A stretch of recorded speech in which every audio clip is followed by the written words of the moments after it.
Legend of Zelda animated series came out in 1989 with 13 episodes in total. It had the first two Zelda games, The Legend of Zelda and Zelda 2: The Adventure of Link, as a loose inspiration, and it had the short lifespan of 4 months. And although a continuation of the cartoon was being planned, it never hit the light of day due to the reception of the public. Truly a work of art ahead of its time.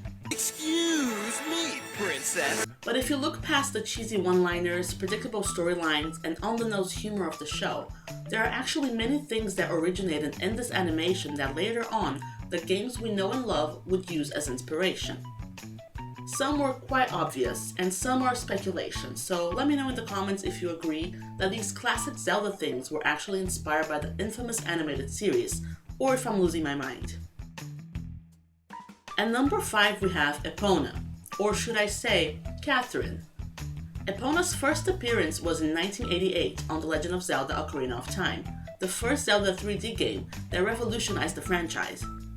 Before Epona, Link never had a loyal horse companion, and Epona became a staple in the majority of the main titles of the game.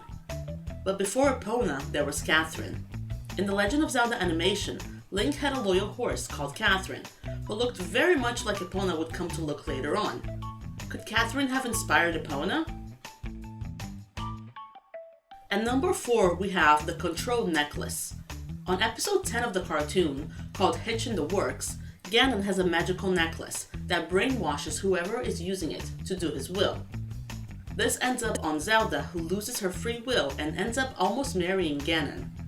Fast forward to Tears of the Kingdom, and Yunobo is wearing a mask given to him by Puppet Zelda, an evil extension of Ganondorf, and he slowly becomes brainwashed by wearing the item. Could this storyline have been inspired by Ganon's evil necklace, or is this concept too common to make the comparison? And speaking of Puppet Zelda, at number 3 we have Puppet Zelda. No, not the Twilight Princess one, but the Tears of the Kingdom one. Like mentioned before, Puppet Zelda in Tears of the Kingdom was an evil force sent by Ganondorf to trick and confuse the people of Hyrule. She interacts with main characters, telling them to do certain things or not do certain things, all aligned with Ganondorf's plan, and Link eventually finds her and defeats her throughout the main quest. On episode 7 of the animation of The Legend of Zelda, however, we see a Puppet Zelda before any Puppet Zelda ever existed. This episode is called Doppelganger, and it's exactly as it sounds. Through the use of a magic mirror, an evil version of Zelda swaps places with the real princess, causing mayhem in Hyrule. Much like in Tears of the Kingdom, this Ganon knows that Zelda is Link's weakness, and finds this plan to be the perfect way to emotionally manipulate Link to get to Triforce. At number 2 we have Spirit Tracks, Link's version.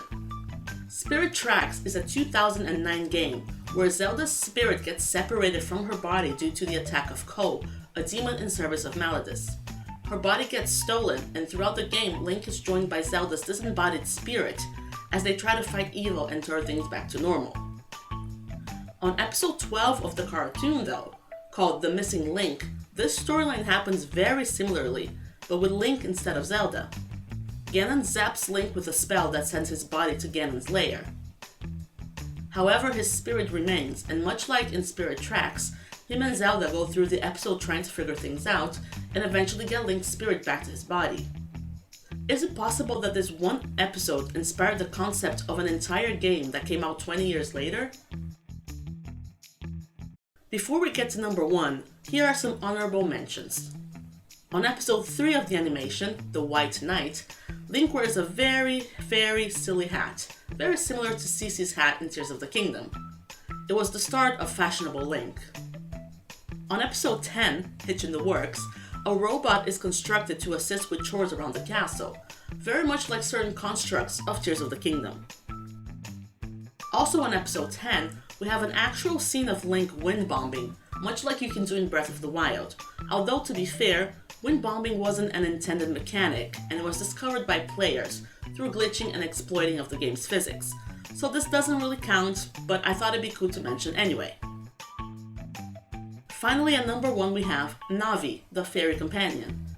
If you've played Ocarina of Time, then you know Navi all too well. She is Link's fairy companion who insists on pointing everything out to Link, and helps him through the adventure of the game. Before Navi, there was never a fairy companion in the Zelda games. In fact, fairies were limited to the fairy fountains. However, 10 years before Navi, there was Sprite, Link's fairy companion in the Legend of Zelda animation. To me, this is the most obvious inspiration that the games took from the cartoon. Sprite helps Link and Zelda in many episodes and is always trying to be near Link. I truly believe that without Sprite, there would be no Navi.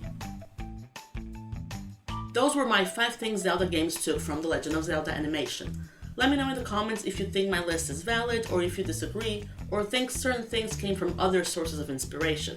Thank you so much for watching, and I'll see you guys next time.